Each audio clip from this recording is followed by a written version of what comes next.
Hi friend, మన channel first time చూస్తుంటే subscribe చేసుకోండి, లైక్ షేర్ కామెంట్ చేయండి. పల్లి చట్నీ ఎట్లా చేయాలో చూద్దాం.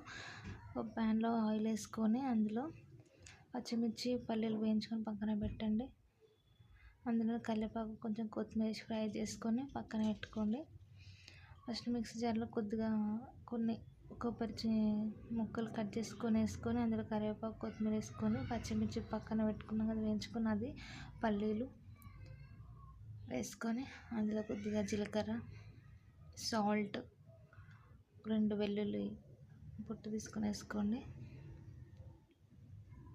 నేను ఈ మిశ్రమాన్ని మిక్సీ పట్టుకొని పక్కన పెట్టేసుకొని ప్యాన్లో మరి కొంచెం ఆయిల్ వేసుకొని అందులో జీలకర్ర, ఆవాలు వేసుకొని అందులోనే 2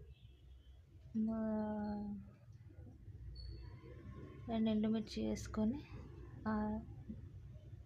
మినపప్పు వేసుకొని ఫ్రై చేసుకున్న తర్వాత కరివేపాకు వేసుకోండి. కొద్దిగా ఫ్రై అయిన దాంట్లో మనం ఫస్ట్ మిక్సీ పట్టుకున్న చట్నీలో వేసేసుకోండి. అంతే, పల్లి చట్నీ రెడీ. ఇడ్లీ, దోశకి, బోండాకి చాలా బాగుంటుంది.